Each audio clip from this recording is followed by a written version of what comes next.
What's goody? Hey man, so here we are with another one of these more critical videos for the second day in a row because now we are going to be talking a little bit more negatively, a little bit more critically of another team, and this time it is the New York Knicks, man. Now, if you remember, I was a guy that was super high on the New York Knicks coming into this season.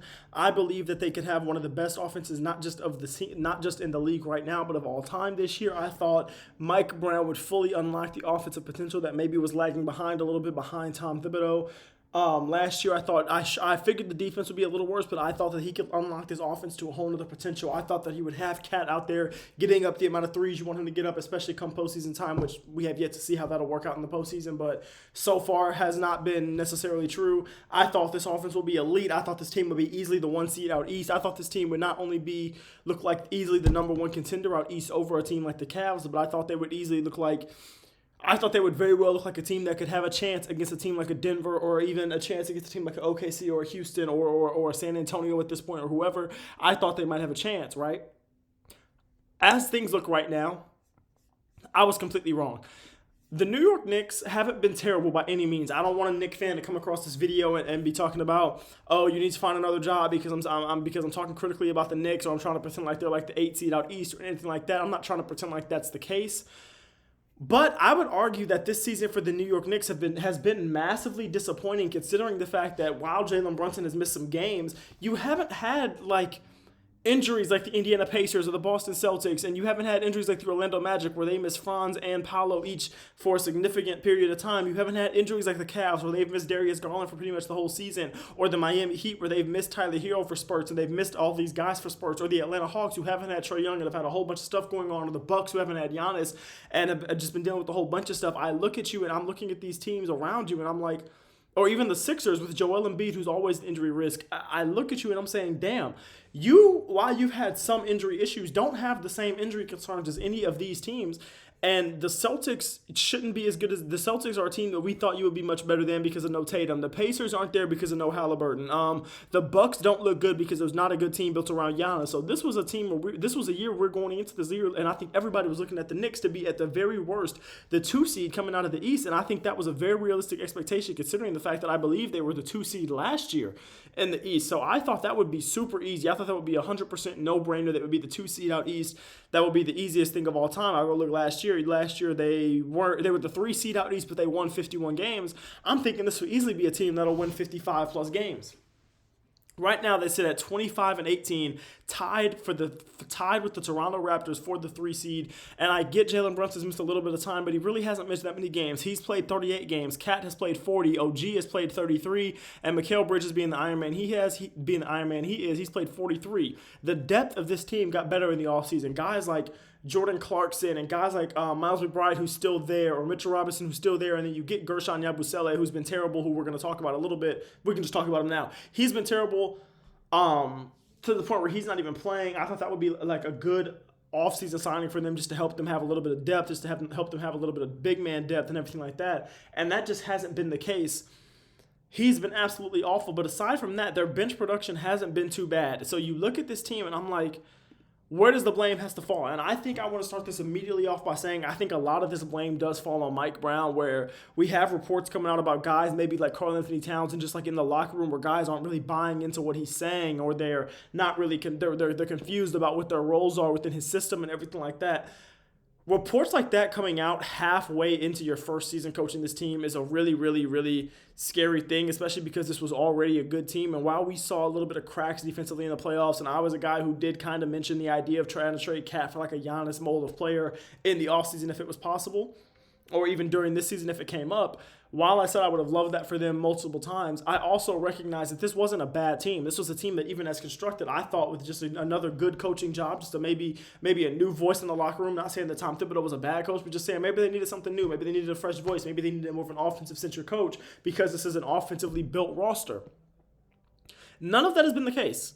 And I think we're at the point now where I'm starting to look at this roster and I'm just starting to not believe in it. And I think a lot of this is starting for me to fall outside of Mike Brown, where it seems like the locker room has issues and the offense hasn't looked as great as you wanted it to look, because granted, the offense is good. They have the 4th offensive rating in the NBA, and they're, I think, the 7th or 8th best scoring offense in the league. It isn't great. They're behind Houston, Boston, and Denver when it comes to offensive rating. They're behind teams like Chicago, Utah, Miami, Cleveland, Minnesota, Denver, and OKC when it comes to points per game. And I'm looking at this team with the offensive firepower that you have, especially from behind the three-point line, and I'm saying no possible way. And then I'm also looking at this current stretch that you're on, and I'm saying, damn, you lost to the Mavericks by 20, you lost to the Suns by 15, you lost to the Warriors by 13, you lost to the Kings by 11. And I know Jalen Brunson didn't play in, I think, 2 of those games, but damn, double-digit losses just across the board. No, you lost to the Suns by 7. Sorry, I was lying. But still, just losses everywhere. And then you go a couple games before that where they win 2 out of 3 against the Blazers, Suns, and Clippers. And then you go a couple games before that and they lose to the Pistons by 31 points, lose to the Sixers by 11, the Hawks by 20, the Spurs by 2. It's like you've been on a pretty bad stretch for about the last 10 games. And I'm starting to look at things now and I'm like, are we at the point now where maybe it's not just coaching, it's also some roster issues starting to show forth, because we're looking at the defense, and while the numbers don't tell you that it's god-awful or anything, they do show you a defense that is outside of the top 10 in scoring defense, and they do show you a defense that is outside of the top 10 in defensive rating, and not just outside the top 10 in defensive rating, but 18th when it comes to defensive rating. So while the scoring defense might not look too bad sitting at 11th, the defensive rating of 18th is super concerning, especially because this isn't just a team we're talking about trying to be a playoff team. This is a team we're talking about trying to contend, and usually to contend, you got to be top 10 or top 10-ish in both offense and defense. So being 18th in defense is really just not going to get you there, especially when the offense, while it's been good, hasn't been legendary the way that we thought it would be, and the way that it would necessarily, and the way that it would probably need to be to overcome your defensive deficiencies.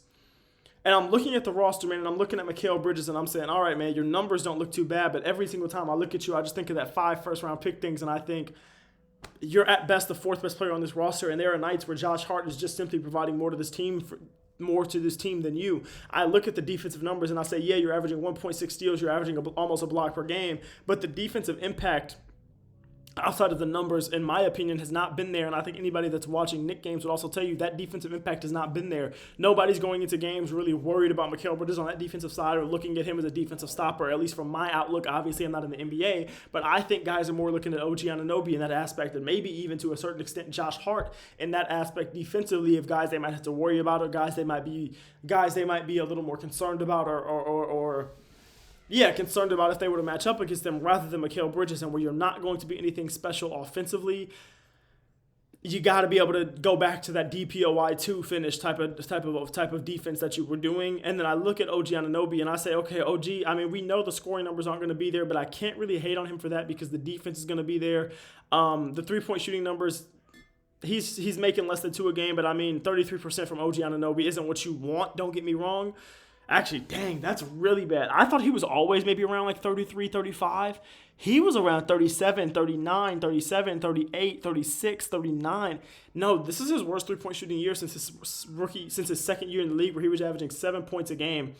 Yeah, OG, I'm not going to lie. I didn't realize it was that bad because I tend to always overlook OG offensive struggles to an extent. But 33% is something I cannot at all overlook. That's actually really bad. So a lot of this blame definitely does have to fall on OG for a reason this offense isn't as legendary or just isn't as efficient as you may want it to be. But I think outside of Mike Brown, and maybe even including Mike Brown, the person who I think not deserves blame, but I think is a big part of many of the problems for this team is simply Karl-Anthony Towns, man. The offensive numbers are solid, but his numbers are down pretty much across the board from last year. I believe the points are down, the rebounds are down, the assists are down by like 0.1. The efficiency is down a considerable amount. The attempts are about the same, but the efficiency is down a considerable amount. And when you look at that and you look at the defense, it looks like it's even worse than ever. It looks like the hustle plays he's going for even less than ever. It looks like the body language and the effort might be at an all-time low. Maybe not an all-time low, but just at the lowest it's been since he's been in New York. You start to look at things and you're like, well, if you can't really rely on Mitchell Robinson starting alongside him, does this become a situation where you trade Cat, or are you going to do everything you can to try to follow what the Minnesota Timberwolves did, where they put a defensive center around him or behind him, so where he's playing the 4 and now you've got a defensive big in there at the 5? I don't know what the avenue is for the Knicks. I know that they're a super expensive team, so I don't even know what necessarily they can do when it comes to trades and everything like that, but I just look at this team and I see problems, but I don't look at this team and see problems that are so bad that it's like impossible to fix. But the thing is, I look at you and I say, if you're pigeonholed financially and you can't make a move, then when are you really going to be able to do anything to compete with this roster? Because if now isn't the year where you can financially make a move to compete and to propel yourself above the rest of the competition, then you're not going to have a better chance in the coming years, because we assume the Eastern Conference, with teams like the Pacers and the Celtics continuing to get back to their former selves and maybe even better, we would look at them and be like, yeah, they're jumped ahead of you. We look at the Sixers with the healthy Embiid and we say, are they ahead of you? We look at the Raptors. If they make another move, could they be ahead of you? Even right now, could the Raptors beat you in a 7-game series? The Pistons, are they a move away? Could they beat you in a 7-game series, or could they even beat you right now in a 7-game series? So I'm looking at this and I'm like, if you are pigeonholed financially now, I think that really sucks, because I think this is really your best and only opportunity if you're going to come out of the East, if you really want to come out of the Eastern Conference, to just take your chance. And I think we're kind of reaching the point now where, because this is their best opportunity, I could kind of see them doing a panic move where they look at this and they're kind of aware this is their only opportunity to win the East. So then they go out there and they make a panic move and change the roster dramatically, which I don't necessarily think would be a bad thing. It would just depend on the move they would make, obviously. But let me know what y'all think about this, man. I appreciate y'all. Thanks for watching as always. Please do not forget to like, comment, and subscribe on this video if y'all enjoyed it and everything like that. Let me know what type of content y'all want to see. Man, if you're anywhere in the South, East Coast, Northeast, Ohio Valley, Midwest, anything like that, bro, my allergies are bothering me so bad right now. Anything like that, please make sure you're looking at this snowstorm, this ice storm, everything like that that's coming, because it is supposed to be bad. All right, keep God first no matter what. I love you. Peace out. Bye.